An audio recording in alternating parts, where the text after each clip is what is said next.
a todos, bienvenidos a un nuevo programa de Voces de Libertad, ¿no? Como saben, este espacio pretende analizar la realidad económica, social y política que nos rodea, bueno, de otra forma, ¿no? A través del diálogo cordial entre amigos y defensores de la libertad. Desde hace una temporada, pues estamos analizando país por país la situación que se vive pues, a nivel político. Por ejemplo, hemos charlado sobre la dictadura y la represión autoritaria que desafortunadamente se está viviendo en Nicaragua y sobre procesos electorales, ¿no? Y en ese sentido, pues ya hemos dedicado un programa a la contienda electoral que tuvo lugar en Perú y hoy volveremos a hablar, pues como todo el mundo sabe, pues todavía no se ha decidido quién ha ganado las elecciones. Se supone que el día 15 de este mes se decidirá, el 28 es la toma de posesión, o sea, están las cosas un poco aceleradas e inestables, ¿no? Y para tratar este tema, pues contamos con grandes amigos de dicho país, ¿no? En primer lugar, tenemos con nosotros a Cecilia Villegas, que ya ha estado en varias ocasiones aquí en Voces de Libertad, abogada peruana, posee dos másters, uno en leyes y otro en políticas públicas, cursados en distintas universidades de Estados Unidos, en Duke y en Johns Hopkins, experta en políticas públicas, también consultora nacional e internacional, especializada en el área de género y en economía y reducción de la pobreza en América Latina y el Caribe. Cecilia ha compaginado su tarea como consultora también con la docencia universitaria y con las distintas publicaciones académicas y de divulgación. En la mesa también se encuentra Berta Carrillo, que también nos ha acompañado en varios programas, licenciada en Ciencias de la Comunicación, máster en Gerencia Social con especialización también en Comunicación Política. Ha sido y ha trabajado también como consultora. Es articulista y colaboradora para diversos medios virtuales de América Latina y de Estados Unidos y también trabaja pues, como conferencista internacional y nacional en temas de democracia, ciudadanía y comunicación. Paul Laurent, politólogo, escritor y ensayista, especializado en el campo de la filosofía política y legal y en la historia de las ideas. Paul ha visitado nuestra querida UFM, también ha sido investigador en la Biblioteca Nacional del Perú y director del programa Acción Ciudadana de la Fundación Iberoamérica Europa. Hace también sus pinitos, como se suele decir, como columnista en varios periódicos y revistas. Y por último, le damos la bienvenida a Pablo Sánchez Nasif, abogado, con varios posgrados realizados, profesor de Economía Política, especializado en el campo del análisis económico del derecho, una persona vinculada al profesor Enrique Gersi. Obviamente ha publicado también muchos artículos en El Comercio, en Caminos de Libertad, en CEDICE, en Mises Hispano, etc., ¿no?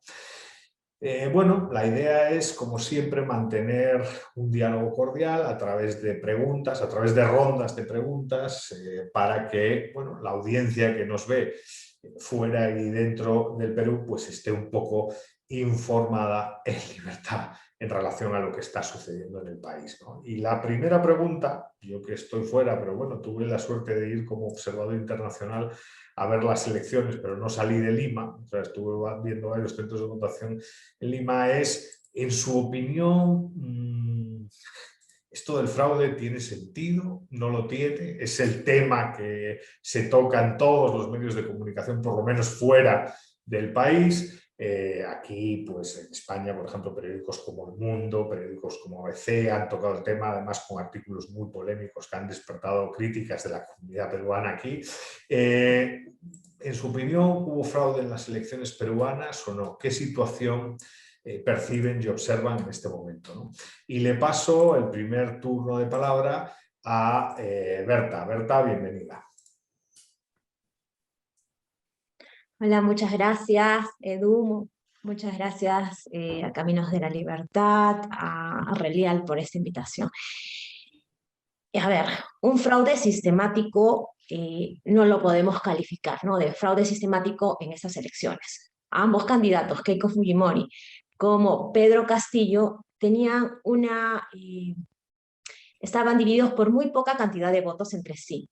Y lo que se necesitaba, más que un gran fraude, un mega fraude, era un fraude efectivo, con algunas mesas de votación.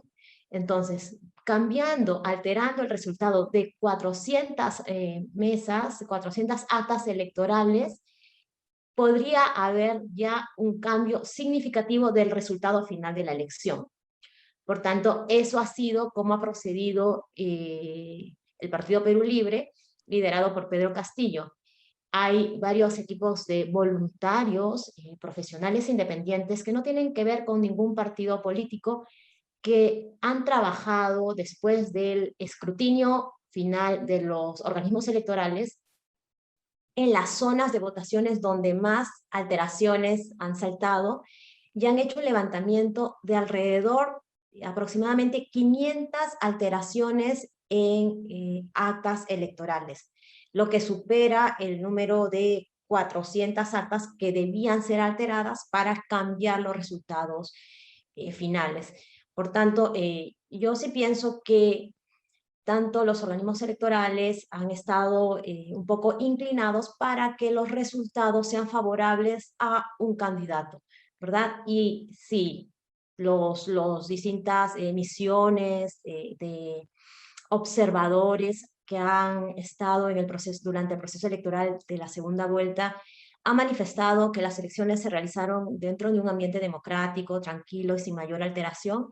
Es cierto, en Lima, en las capitales de las regiones, pero los movimientos, las alteraciones se han dado en los pueblos más chicos, donde no ha habido autoridad electoral o donde no ha habido autoridad que fiscalice eh, la correcta realización de cambios. Ha habido suplantaciones, por ejemplo, de miembros de mesa, ha habido gente que ha firmado por otra, que ha votado por otras personas. Entonces, son pequeños acciones que han sido articuladas y que se repiten en las distintas mesas electorales donde se han encontrado estas alteraciones e irregularidades, ¿no? Entonces ha sido, yo pienso, un fraude muy enfocado, muy eficaz, pequeño y certero. Muchas gracias, Berta. Le paso el micrófono a Pablo. Pablo, ¿qué opinión tienes al respecto? Bueno, primero, muchas gracias a toda la gente de Caminos de Libertad, a ti, Eduardo, por la invitación, y muy honrado de estar acá con todos viejos amigos liberales. A ver, yo creo, yo he tenido la oportunidad de ver este tipo de fraudes ya en Venezuela, porque en Venezuela se gestaban de la misma manera. Siempre la trampa es no con los votos, sino con quien cuenta los votos, ¿no? Y ese es el problema que me parece que ha pasado también en el Perú. La trampa se ha gestado desde las personas que cuentan los votos. Creo yo que estamos en un momento muy crítico, porque en realidad, digamos que el Jurado Nacional de Elecciones tampoco es totalmente independiente, es lo que ha demostrado el último tiempo. Y si hay un punto muy importante, un punto muy interesante, que es, y yo creo que es muy interesante además para todos los amigos de la libertad, que es el relativo a cómo la democracia termina estando en manos de leyes positivistas y de realmente leguleyadas jurídicas, ¿no? Por ejemplo, las impugnaciones a las actas que se han presentado por parte de los profesionales independientes, que muy acertadamente señalaba Berta. Todas esas impugnaciones están siendo rechazadas por dos motivos. El primer motivo, porque no se han pagado las tasas. El segundo motivo, porque se han presentado fuera de plazo. ¿Cómo es posible que la democracia de un país esté en manos de plazos y tasas? Es la forma del intervencionismo, de la regulación, de que las personas que tienen el poder tratar de conseguir sus objetivos de forma legítima. Tratan de institucionalizar la trampa, lo cual es una metodología que la izquierda ha demostrado que usa en los últimos 40 años. Hoy los golpes de Estado ya no son militares, hoy los golpes de Estado ya no son violentos, hoy los golpes de Estado siempre son institucionales, son gestados a través de los organismos electorales, tal como ha pasado en Venezuela, tal como me parece a mí está pasando actualmente en el Perú, y son gestados a través de los gobiernos de turno que buscan crear leyes para que se acomode todavía más a sus deseos. Creo yo que estamos en una época de la libertad muy importante en el Perú. Creo que el Perú ha dado el ejemplo. Por otro lado, la sociedad civil ha dado el ejemplo como oposición, porque se organizaron todos espontáneamente y le pusieron un freno a este golpe de Estado institucional. pero vamos, la batalla está justamente librándose en este momento. Es muy preocupante todo lo que está pasando, porque yo sí creo que hubo un fraude claramente organizado, muy deliberado, muy bien armado, porque es la primera vez en América Latina que se hace algo por el estilo, y creo yo que tenemos que poner el freno tal como se está poniendo, ¿no? Creo que aún hay esperanza, que la batalla está lejos de terminar. Muchas gracias, Pablo. Le paso el micrófono en este momento a Cecilia. Cecilia, bienvenida. ¿Qué piensas sobre este tema, que es un tema muy polémico, ¿no? Es un tema bastante polémico, Edu. Buenos días, muchas gracias por la invitación. Estoy encantada de estar acá y de poder compartir con todos ustedes distintas ideas. Me inclino más hacia lo que explicaba Berta. Yo no podría hablar de un fraude sistemático, sobre todo de instituciones como la OMPE, que es una institución más técnica. Yo lo que creo es que han habido lo que se llama fraude en mesa, ¿no? Esto es estos errores o no errores, estas pequeñas cambios en las actas. Y ahí lo que yo quiero explicar un poco es que el problema que tenemos además es el sistema electoral. Para que se hagan una idea de cómo funciona en el conteo de los votos, existe un acta donde las personas firman al haber votado, hay las balotas que se ponen en una caja, pero luego cuando vamos a contar los votos, cuando ha acabado la elección, hay los miembros de mesa, que generalmente es uno, el que revisa los votos y los va contando, y los otros van tomando nota, ¿no? Entonces uno abre el voto y dice, esto fue para Keiko, este fue para Pedro Castillo, pero inmediatamente los votos se destruyen y se meten en una caja. Entonces, ¿qué es lo que sucede? Que una vez que las actas quedan selladas y se envían a los organismos electorales, no hay cómo cuestionar los votos. Y eso es algo de lo que ha venido sucediendo. Por ejemplo, hay mesas donde Keiko Fujimori sacó votos en la primera vuelta y que en la segunda vuelta no obtuvo ningún voto. Entonces, ahí lo que se demuestra es que hay algo extraño, algo raro sucedió en esa mesa. Pero ¿cómo podemos probar lo contrario? No lo podemos probar porque los votos son destruidos. Entonces, nuevamente, el problema es que las personas del partido de izquierda estaban preparadas para ir a ganar la elección a como diera lugar, mientras que el otro partido no tenía personeros suficientes para defender sus votos. Con esto hay muchas irregularidades que efectivamente llegamos a un organismo que es político, que es el Jurado Nacional Electoral. Y ahí es donde aparentemente estamos perdiendo la batalla. Y otra vez es una batalla política. Yo creo que más allá de esta elección en particular, lo que debemos pensar es que desde el liberalismo y si quieren desde el espectro de la derecha, hemos perdido la batalla política. No hemos estado haciendo política y no estábamos preparados para este giro del péndulo que viene dando Latinoamérica hacia la izquierda. Muchas gracias, Cecilia. Y cierra esta primera ronda, Paul. Sí, bueno, en primer lugar agradecer también la invitación y saludar a la mesa, ¿no? Cecilia, Berta Carrillo, Pablo, saludo. Las intervenciones en sí ya nos hablan del problema, ¿no? Y el país está así, nosotros que somos liberales, hay diferencias, por ejemplo. Yo voy a agregar la mía también, Max. Cuando me preguntan en general, que es la pregunta que se hace fuera, ¿qué pasa en tu país si realmente hay un fraude?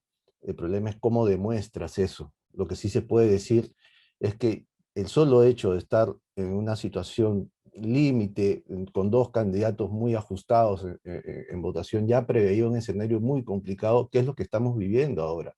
Ahora, este escenario en sí ya de cierta manera se venía a venir.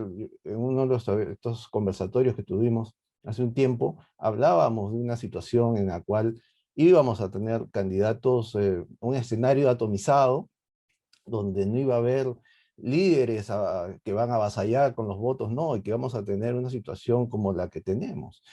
Lamentablemente ahora la vivimos y las dudas están presentes. Por más que se diga sí o no con relación a fraude, la duda existe, y eso es algo innegable. desde el momento de la primera vuelta, el día domingo, la primera vuelta, se sabía muy bien de que uno de los candidatos, la candidatura de Pedro Castillo, tenía mayor capacidad de organización para enfrentar una segunda vuelta y tener esa diferencia con los personeros y toda la logística que se necesita para, entre comillas, defender el voto, mientras que la otra candidata, Keiko Fujimori, yo no sé, si algunos dirán se quedó dormida, pero lo cierto es que creo que Keiko Fujimori no tenía mayor aspiración en esta elección, y al final eso le pasó factura, teniendo en cuenta que es históricamente en los últimos años, las 3 últimas elecciones puntualmente, ha sido la candidata a vencer. Es la candidata que todo el mundo, o la gran mayoría del país, no quería que gane. Entonces tiene un problema serio por ese lado. Entonces, ¿cómo convocar a gente que defienda el voto desde su perspectiva? Obviamente no lo logró. Pudo haber tenido ese logro, entre comillas, en ciudades como Lima, donde barrió, donde ganó, ciudades como el Callao, donde ganó, pero en general ganaron los partidos de derecha de manera holgada. Pero en el resto del país esa situación no se dio. Es verdad que también, con la relación a las primeras encuestas que se dieron, ya para la segunda vuelta, Keiko tuvo un crecimiento muy grande, porque al comienzo las encuestas le eran totalmente adversas, pero no bastó, no fue suficiente. La diferencia de esta elección con la anterior, con Pedro Pablo Kuczynski, es que Pedro Pablo Kuczynski y Keiko Sofía Fujimori tenían la misma visión del país, para hacer un resumen. En cambio, hoy en día, no. Y es cierto, Pedro Castillo tiene una agenda básicamente antiliberal de partida, también inicialmente una agenda antidemocrática, que después fue matizando, se empezó a diferenciar entre Castillo y su socio Vladimir Cerrón, que en el camino, curiosamente, al día siguiente de la primera vuelta, se descubre, perdón, de la segunda vuelta, al día siguiente, un lunes, se descubre que hay un grupo de gente ligadas a su partido que están haciendo actos de corrupción muy grandes en la región Junín, en el centro del país, en los Andes, que ese acto de corrupción va a terminar siendo un canal de financiamiento para la elección, tanto en primera vuelta como en segunda vuelta. Pero eso vino inmediatamente después de la segunda vuelta, cuando ya se votó. Entonces, hay todo un panorama bastante caldeado, bastante desagradable, y hay una incertidumbre que yo creo, a mi modesto modo de ver, que no se va a zanjar con un discurso el 28 de julio, que no se va a zanjar con la decisión del Jurado Nacional de Elecciones, y que todo apunta a que la existencia de Pedro Castillo, que se supone que juramentará y será reconocido y gobernará durante un tiempo, quizás ese gobierno no sea muy largo, y seguimos en este esquema de crisis permanente. Muchas gracias, Paul. Bueno, pues un poco por informar, ¿no?, a la gente que nos ve, más que todo desde fuera en este caso, ¿no? ¿Quién es Pedro Castillo, ¿no? ¿Quién está tras él, si es que alguien está tras él, ¿no? Y la pregunta relevante es, en caso de ganar, ¿tiene margen de maniobra o la fragmentación que existe en el Congreso? O sea, ¿el Congreso cómo lo tiene? ¿Es amigable? ¿No es amigable? ¿Tiene capacidad para, como decía, poner en práctica esa agenda que es una agenda iliberal? ¿Tendría esa capacidad de llegar al poder o no? Le paso esta vez el micrófono a Pablo, esta vez en primer lugar. Bueno, muchas gracias. Yo creo que la pregunta es además muy importante y actual, porque es la pregunta que todos nos hacemos, ¿no? Mira, yo creo que a mi modo de ver, creo yo que Pedro Castillo es un buen personaje, ¿no? Se ha creado un buen personaje, y por lo que sabemos de Pedro Castillo, sabe cambiar de personajes con mucha facilidad y mucha maestría. Pedro Castillo hace 3 años, cuando lideraba el sindicato de los profesores, la SUTEP, se vestía siempre de una forma determinada y se vestía típicamente, Edu, como identificamos siempre a los sindicalistas, con una casaca contra el frío, se vestía y hablaba como sindicalista y hablaba siempre de los maestros. Luego de su etapa como sindicalista, ahora no está vestido así, ahora ha cambiado incluso toda su indumentaria y ahora es una persona del campo que siempre ha sido un agricultor y que ahora se dedica con su sombrero que representa ahora a toda la sierra peruana.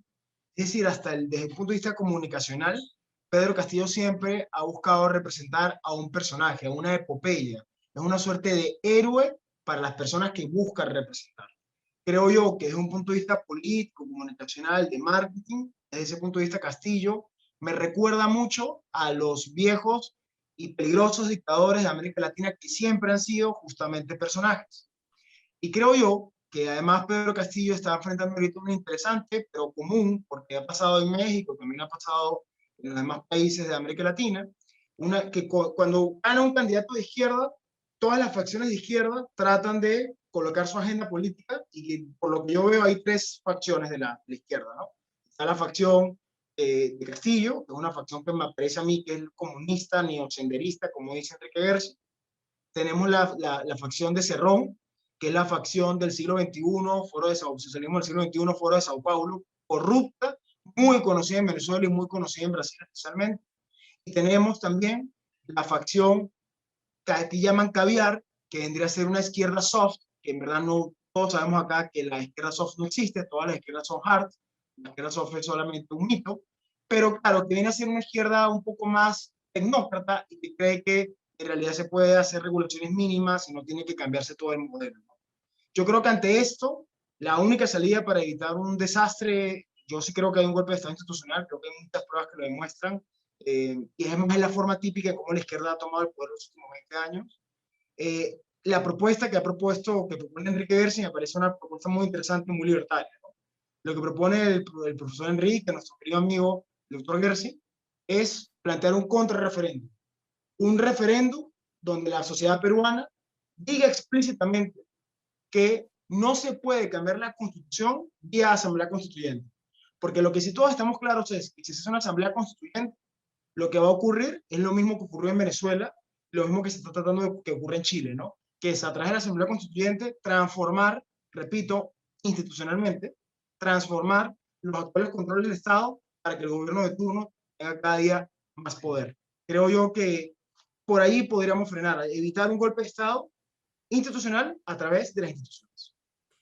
Muchas gracias, Pablo. Le paso en segundo lugar el micro a Cecilia. Cecilia, ¿qué te parece la figura de Pedro Castillo? ¿De dónde viene? ¿Quién es? ¿Quién la asesora? O sea, todos estos chismes, si tiene margen de maniobra o no. Todos los chismes, todos. Mira, Pedro Castillo es, como bien lo explicaba Pablo, es un líder sindical que surge a raíz de una huelga del SUTEP y que gana mucho protagonismo, es recibido en el Congreso de la República y como muchos de los líderes sindicales, él tiene formación política, ¿no? Entonces, él ha explotado esta formación política y yo me reía mientras Pablo contaba cómo cambia hasta su vestimenta, ¿no? Cuando es un líder sindical, está disfrazado de líder sindical. Cuando tiene que ser candidato a la presidencia y quiere representar al campo, pues cambia también su vestimenta, ¿no? Pedro Castillo es un maoísta, es de izquierda, tiene formación política, mas no tiene mucha formación ideológica. Tú lo escuchas hablar y no hay mucho sustento detrás de él. Creo que el hecho de que Vladimir Cerrón no pudiera postular a la presidencia de la República por las denuncias que tiene, lo hizo buscar un líder muy fuerte, muy radical, que pudiera... Yo creo que Pedro Castillo, de hecho, nunca creyó que iba a ganar la presidencia, ¿no? O sea, lo que querían era arrastrar votos para tener una presencia importante en el Congreso. Detrás de, bueno, Vladimir Cerrón es cercano a Evo Morales, a Álvaro García Linera, ¿no? Vladimir Cerrón sí es un comunista, maoísta, pero además que tiene vínculos con los Quispe Palomino, que es una vertiente de salida de Sendero Luminoso, ¿no? Menos ideológica, más delincuencial, más vinculada al narco, ¿no? Que realmente un partido comunista, ¿no? Por otro lado, Castillo tiene sus propios vínculos con el Movadef, que es Sendero Luminoso. Movadef es el partido político de Sendero Luminoso, y aquí hay que recordar que en el año 92, cuando la cúpula de Sendero Luminoso es detenida, Abimael Guzmán decide renunciar a la lucha armada y dice que el camino al poder será el camino político y ya no más la lucha armada. Entonces, esto es sumamente importante de entender, porque lo que ha hecho Sendero los últimos 28 años es un trabajo político. Y otra vez, como te decía en mi intervención pasada, nosotros desde el liberalismo y desde los partidos, bueno, movimientos, porque en el Perú no hay partidos políticos, de derecha, hemos permitido que ello ocurra, ¿no? Entonces, con este antifujimorismo virulento que se desarrolló post caída del régimen Fujimori y habiéndonos subido la gran mayoría de peruanos a esta retórica de que todo lo hecho por el fujimorismo era corrupto, era violación de derechos humanos, era antidemocrático, lo único que hicimos es no construir un muro de contención frente a la izquierda, ¿no? Entonces, hoy día lo que tenemos al frente es una izquierda muy radical, muy fuerte, que ha ganado las elecciones, tiene 36 congresistas en el Congreso, no es mayoría, pero luego tiene a los partidos que Pablo contaba bien, a esta izquierda un poco más light y a esta izquierda caviar, que ya están aupados con él. Además es muy gracioso porque la derecha de Verónica Mendoza, que es una derecha, la izquierda de Verónica Mendoza, que es más derecho humanista, más feminista, se ha aupado al vehículo de Pedro Castillo sin importar las agresiones que tiene Pedro Castillo contra las mujeres y la agenda ultra conservadora que tiene. Y ahí está aupado todos los partidos de izquierda en el Perú, que incluyen los defensores de los derechos LGTBI, etc., ¿no? Entonces, esto es una llegada al poder a como dé lugar.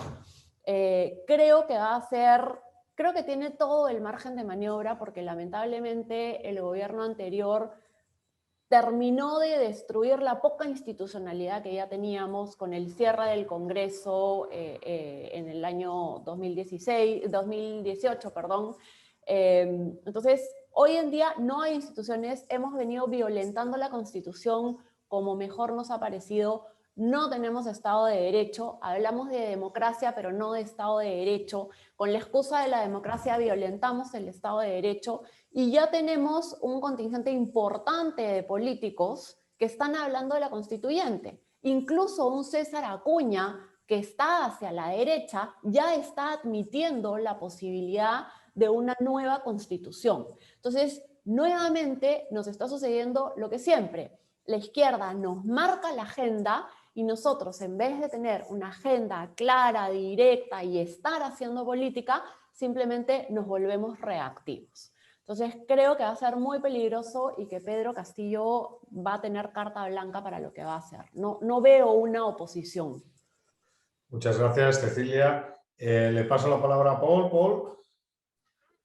Mira, el personaje, cuando apareció Castillo, ya como en la primera vuelta, creo que en la última semana, me hizo recordar un personaje de los años, fines de los años 30, cuando el Partido Comunista colocó un indígena como candidato. Y le preguntan al secretario general de ese entonces del Partido Comunista, ¿por qué coloca un indígena como candidato? Si delante tenía pues a personajes, para empezar, como Manuel Prado, que era un aristócrata, entre comillas, ¿no? Pero era un tipo pues con muchas luces, un personaje realmente muy singular, y que al final gana la presidencia. Él dijo, bueno, lo puse por fastidiar. A la verdad dijo otra palabra, pero no la voy a usar. Lo dije por fastidiar, ¿no? Lo pusimos por ese motivo, nada más, porque obviamente no va a ganar, ¿no? Pero yo creo que lo de Castillo va en esa tónica. O sea, ni Keiko Sofía Fujimori tenía la posibilidad de ganar en primera vuelta, y apareció porque fue una competencia de enanos, y los menos enanos fueron los que pasaron. Pero claro, el señor Castillo no estaba en el radar hasta ese momento, y terminó creciendo como una bola de nieve, ¿no? Pero terminó siendo también una bola de nieve pequeña, pero lo suficientemente grande dentro de su pequeñez para terminar en esta situación. Empieza a perfilarse, y uno escarba y no hay gran cosa, no lo hay. Tenemos un hombre que dice muchas cosas y se desdice.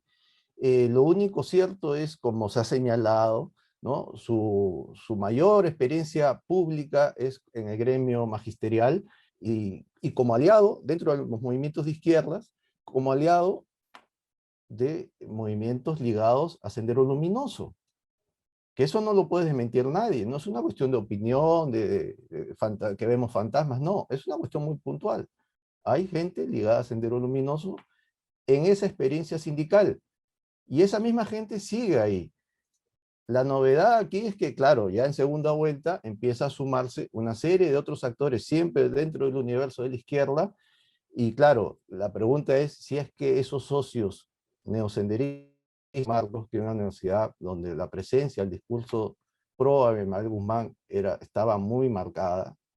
Yo he sido delegado de cursos, o sea, tengo una experiencia al respecto, y muchos de esos actores, antiguos compañeros de Universidad de San Marcos, hoy día están apoyando esa candidatura. Claro, hoy día dicen que ellos siempre fueron unos grandes demócratas y salen en medios a perfilarse como grandes demócratas, y era gente que era seguidora de Abimael Guzmán en su momento. Es decir, la pregunta es si es que esa gente sigue teniendo el nivel de injerencia que inicialmente tuvo. Todo indica que quizás no, que hay una pugna, pero son especulaciones, son teorías, porque el señor Castillo decidió no decir nada, guardar silencio, y la incógnita sigue. Y yo creo que eso va a ser, yo creo que ese silencio, esa manera de actuar, ya nos indica lo que Castillo puede hacer en el poder. Y lo único que puede hacer en el poder es guardar silencio y y con ese silencio avivar problemas que él no va a poder resolver, porque no tiene capacidad de imponerse a los demás.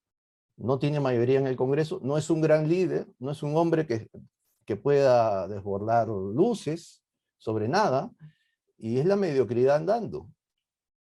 Y eso es lo que vamos a tener. Ahora, en el Congreso, la cosa yo creo que va a ser bien, bien complicada, porque desde que tenemos la vuelta a la democracia del año 80, cada Congreso que ha reemplazado al otro ha sido de peor calidad.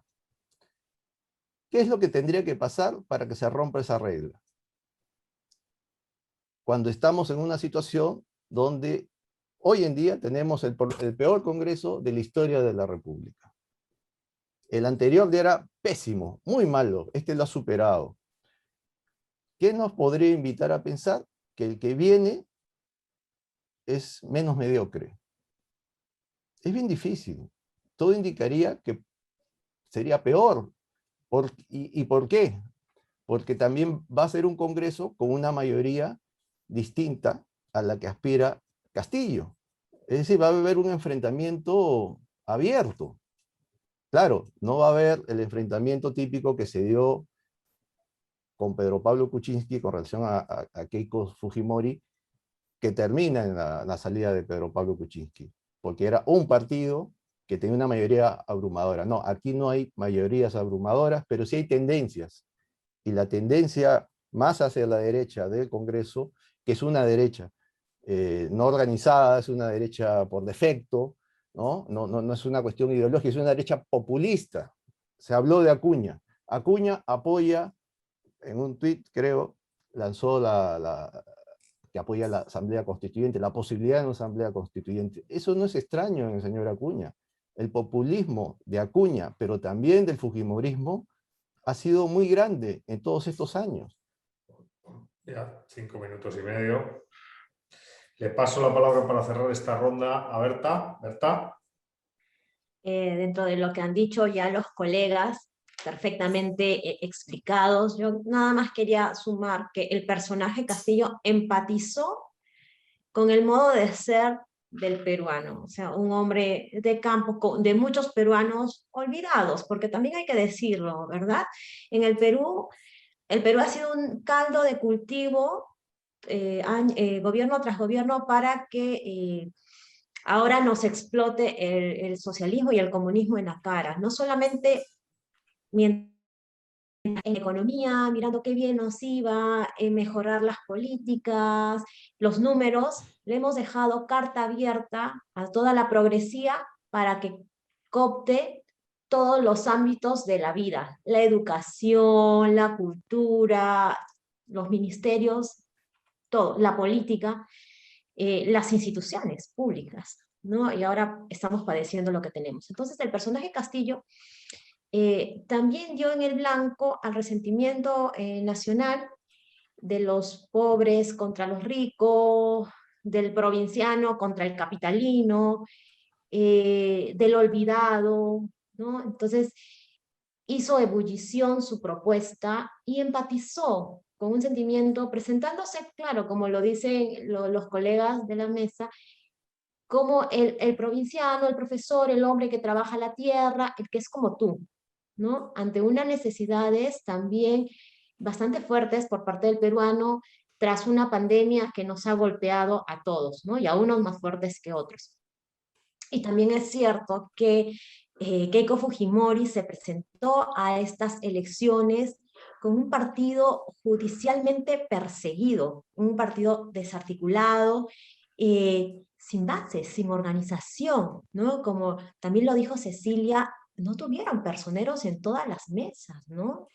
Lo que sí tuvo Pedro Castillo, ¿no? También, ese es otro tema de las grandes cantidades de dinero que manejó la campaña de Castillo, que ahora sabemos que es dinero ilícito que viene de organizaciones criminales, ¿no? Y que ya se investigó también, como dice Paul, como dice Pablo, eso no lo estamos inventando nosotros, esto está registrado por la justicia, la fiscalía, la Policía Nacional.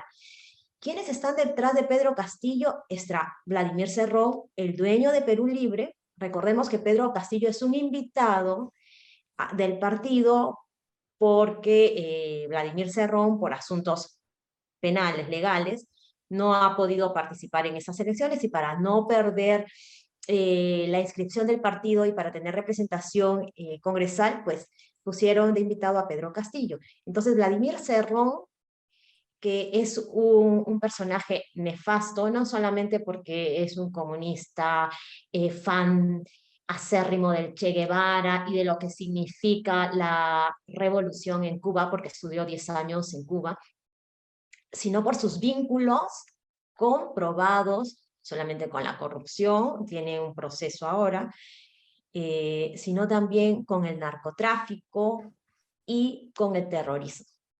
Entonces, hay grandes, ya hay informes, ¿no? Policiales de la justicia. Y detrás de perdón, me desvié, la pregunta siguiente que planteabas, ¿cómo se presenta el nuevo gobierno? Pues la polarización de este país con la fragmentación del gobierno obliga a que el nuevo gobierno entrante establezca pactos políticos de un primer orden para asegurar una gobernabilidad. Eso está obligado, no sabemos si lo va a cumplir. Ahora, Castillo también está entre la espada y la pared, porque no tiene un partido que lo respalde y tampoco tiene un Congreso que lo respalda, no tiene mayoría en el Congreso. El partido de Cerrón, y Cerrón es un radical que lo obliga a tomar las medidas radicales que ha hecho los ofrecimientos de campaña, ¿no? Y por otro lado, el Congreso, ya como le explicaron nuestros compañeros de panel, es un Congreso en su mayoría de centro y centro-derecha, que esperemos esté unido porque el momento histórico lo requiere, estar unidos para ser un freno también y una pared de contención ante las propuestas de Castillo y compañía, ¿no? Lo inteligente sí sería que se uniera Castillo, que se desligara, bueno, es un sueño, es una utopía mía, ¿no? Estoy soñando en voz baja, en voz alta, perdón. que se espera un pacto con el centro congresal. Dios quiera que sea inteligente, bruto no es Castillo.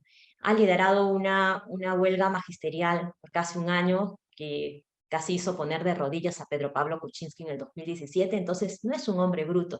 Sabe que le conviene más bien aliarse al Congreso, al grupo de centro, y hacer concesiones.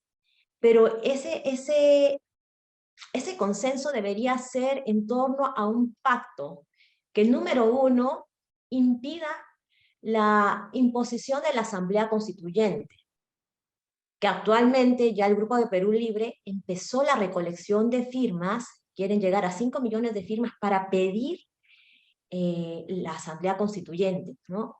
Que implicaría el cierre del Congreso. Entonces, si es que hubiera un pacto entre las bancadas democráticas del Congreso con el presidente entrante, pues el primer punto, que sería no negociable, sería no a la Asamblea Constituyente.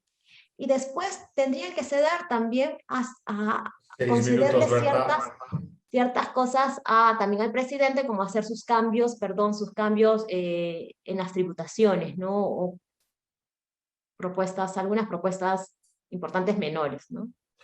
Muy bien, muchas gracias. Tengo dos preguntas en mente porque me ha parecido muy interesante. Paul ha incidido, Cecilia ha incidido dos veces, el problema de la derecha peruana, ¿no? O sea, Cecilia decía, claro, se junta un tipo como Pedro Castillo, que es un conservador, un abusivo contra las mujeres, un abusivo contra la población homosexual, con la izquierda caviar, que es la más finolis, y que en España ya utilizamos también el concepto porque lo copiamos, lo importamos del Perú, porque es que es muy cool para atacar en el Parlamento, ¿no? Entonces ya se está utilizando, sois comunistas caviar, se dice aquí. Pero bueno, la cosa es, ¿cómo se pueden juntar, no? Pues por una toma del poder, ¿no? Pero, ¿y qué le pasa a la derecha, ¿no? ¿Por qué la derecha abandona la educación, abandona la política, está fragmentada? Esta pregunta yo creo que es interesante a las derechas en plural, ¿no? En el Perú, que sean conservadoras, o sean más liberales, o sean de centro, como decía Berta ahora, jugar con el centro. ¿Qué le pasa a eso que se supone conforma aquello que denominamos derecha, ¿no? Y voy a cronometrar 3 minutos porque tengo otra pregunta, la última, que sí quiero hacer fijo, pero esta me ha interesado mucho, ¿no? Y le paso la palabra en primer lugar a Paul esta vez. Sí, trataré de ser puntual. ¿Por qué? ¿Por qué se da esa situación? En el Perú, derecha liberal es un oxímoron. O sea, realmente el liberalismo que tiene que entrar a tallar ahí, ¿no? La derecha tiene historia propia en América Latina en general. Y en Perú, la izquierda siempre ha sido mercantilismo, es captura del poder para beneficio privado. No se diferencia de la izquierda, claro, porque va a lo mismo, ¿no? Porque usan el poder para beneficio particular. Claro, unos con un discurso aparentemente socializador, pero el otro con un discurso aparentemente de apertura, no. Si los estamos viendo desde hace tiempo, buscan privilegios, es populista. ¿Y dónde entra el discurso liberal? No entra, señores. O sea, es la excepción alguien que se diga, entre comillas, de derecha y liberal. Para mí siempre es una rareza porque el liberalismo nunca estuvo por ese lado.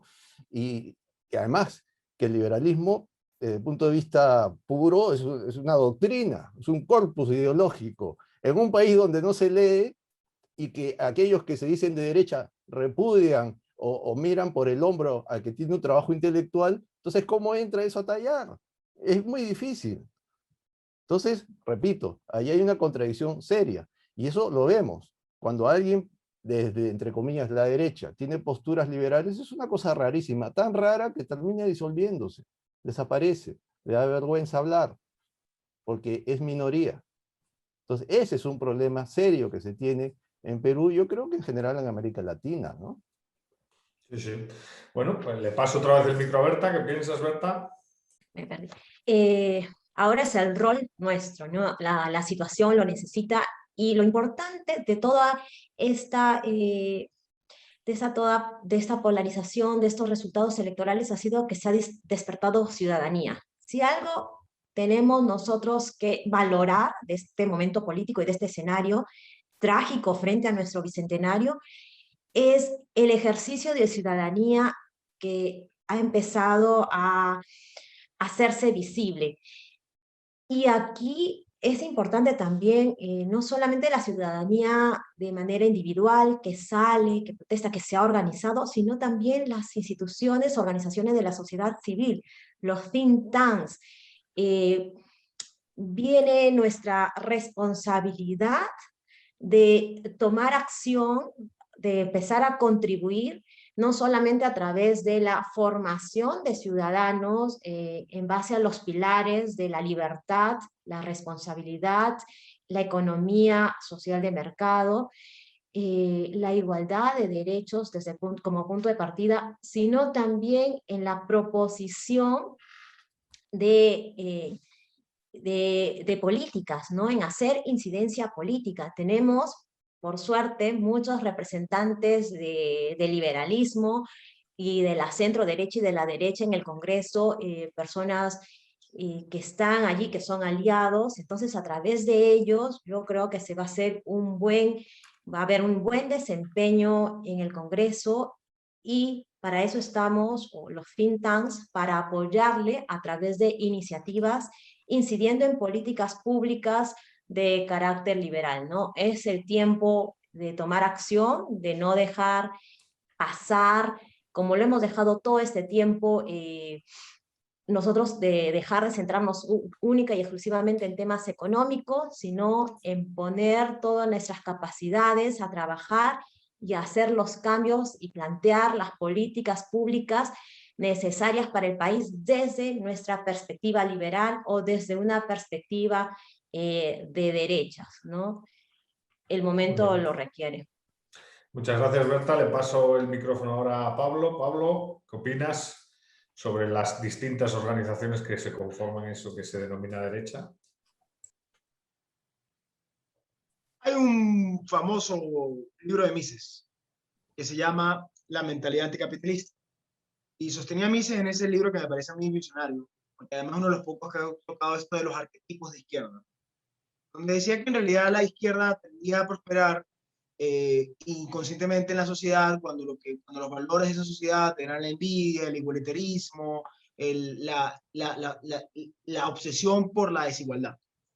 Y decía Mises que la única forma de combatir a la izquierda realmente era desde el campo de las ideas, y yo siempre lo he pensado, que este libro surgió de fundamento a luego el famoso ensayo de Hayek, Los intelectuales del socialismo, por el cual Hayek creó esta idea de que lo importante era decir la palabra de libertad. Yo quisiera tomar esas dos ideas, esos dos libros, La mentalidad anticapitalista y el famoso ensayo de Hayek, que todos en este panel hemos leído y que es muy conocido, para aprender de los ejemplos de México y de Guatemala. Yo creo que en el Perú hace mucha falta un Caminos de Libertad, por ejemplo, un concurso de ensayos nacional. Hace falta una promoción audiovisual profunda desde el punto de vista de la libertad. No solo los think tanks tradicionales, que tienen una función fundamental, sino siendo esto una sociedad de los videos, siendo esto una sociedad del Internet, creo yo que la parte audiovisual es fundamental. Creo yo que eso es fundamental para empezar a cambiar la mentalidad anticapitalista. Y lo segundo, tomo el ejemplo de Guatemala, el visionario y fantástico Mozo Yao, que tuvo esta idea fantástica a 10.000 años luz de crear una universidad que enseñara los principios de la libertad desde el inicio de la carrera. Creo yo que necesitamos y estamos en los momentos para crear una universidad con principios fundados en la libertad en el Perú. Y creo yo que esa idea de la Universidad Francisco Marroquín, de convertirse en la primera universidad del país, no solamente por lo que enseñan, por la calidad de sus profesores, sino además es crear al mismo tiempo que forman al estudiante en la parte técnica, en la idea de la libertad. Creo que eso garantizaría en el Perú que la derecha sea el mainstream ideológico de acá a los siguientes 20, 30 años. Lo que ocurre ahorita es que todas las universidades del Perú y todas las universidades de América Latina, salvo la Francisco Marroquín, son de izquierda. Y claro, ahí están los profesionales del futuro, ahí están los líderes del futuro. Necesitamos, creo yo, enfocarnos en la educación. Creo yo que ese es el objetivo. Muchas gracias, Pablo, y dejo la última palabra de esta ronda a Cecilia, que fue la que ha dicho que fue la que más dura en hablar de los errores de la derecha. De las derechas, De las derechas, exacto. como bien dijiste. Y mira, y es que yo creo que la derecha siempre ha estado concentrada en cómo hacer más dinero y no se ha dado cuenta que en realidad lo que tenemos que hacer es política, ¿no? Si tú revisas, yo conversaba el otro día con una persona y le decía, vamos a ver quiénes están en los directorios de las grandes corporaciones en el Perú. No tenemos a nadie que sepa de política. No tenemos a nadie que sepa de cuál es la coyuntura internacional, de cuál es la coyuntura nacional, de que entienda qué es lo que está sucediendo en el país, de que entienda las regiones. Entonces, si a las grandes corporaciones no llega la información de a dónde se está moviendo el país, difícilmente van a tomar decisiones adecuadas. El Perú es altamente conservador y la derecha, como me ha gustado mucho lo que decía Paul, la derecha es conservadora y el liberalismo no lo es. Entonces un conservador no puede ser liberal, ¿no? Entonces muchos de ellos dicen yo soy liberal en lo económico, claro, porque les gusta Hayek o les gusta Mises, ¿no es cierto? Y entonces se dicen ya liberales, pero en realidad no lo son. Lo que quieren es el modelo de libre mercado para seguir haciendo dinero. ¿Tenemos la oportunidad de crear una universidad, Pablo? No lo sé. No sé si tenemos el tiempo, no sé si tenemos el dinero, no sé si tenemos a los empresarios que van a querer hacerlo. Creo que hemos perdido muchísimos años. Creo que lo que necesitamos es constituir una resistencia frente a lo que se viene. La gente está muy tranquila, cree que mucho no va a pasar, algo me afectará el bolsillo, y yo creo que lo que viene es un ataque contra las libertades individuales muy, muy fuerte. No veo cómo vamos a defender las libertades individuales. Lo hemos visto en los años anteriores, los expresidentes han estado con prisión preventiva sin haber denuncia penal, 2 años presa. Alan García se suicidó el día que lo fueron a detener. Entonces, se ha destruido la clase política. No hay una clase política. Lo único que tenemos son partidos desde la izquierda y una pseudoderecha que reacciona a la agenda que le marca la izquierda. Yo creo que necesitamos defender las libertades individuales muy fuerte desde todos los segmentos de la sociedad peruana. Los empresarios, la academia, las multilaterales, los think tanks, como bien decía Berta.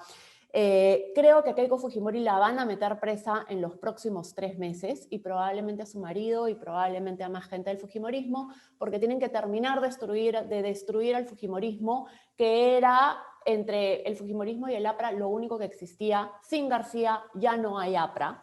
Entonces no hay partidos que puedan constituir una resistencia. Creo que van a ser años complicados y creo que todos, desde donde nos movamos, tenemos que trabajar para volver a posicionar nuestras ideas. La Universidad del Pacífico, que era una universidad, digamos, que defendía el modelo liberal, que defendía principios, etcétera, ha sido capturada también por esta izquierda caviar. Hoy en día no tenemos una universidad donde podamos discutir ideas liberales y podamos discutir abiertamente, porque inmediatamente lo que ocurre es la implementación de la cultura de la cancelación.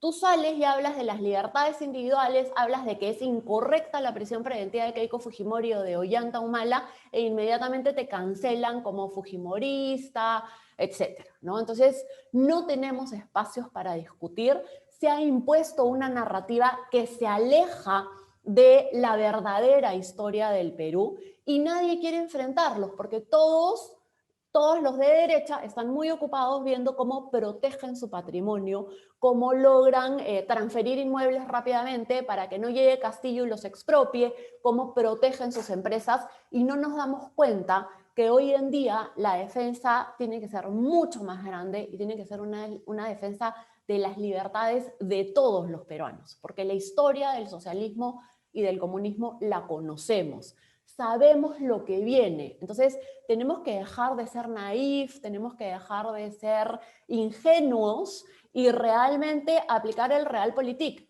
¿Cómo logramos constituirnos en una resistencia a partir del día de hoy y defender las libertades con todo lo que tengamos? Bueno, pues muchas gracias. Hemos llegado justo a la hora, ¿no? Dejamos para otro día el tema internacional, porque el impacto de Perú en la región, que era uno de los grandes ejemplos de desarrollo, es otro tema para discutir, ¿eh? Que podríamos hacer un programa Chile-Perú, el impacto porque al final están capturados, ¿no? Pero bueno, por mi parte nada más, como siempre agradecerles pues, su tiempo, las contribuciones, uno aprende mucho, yo aprendo mucho de estos diálogos, claro.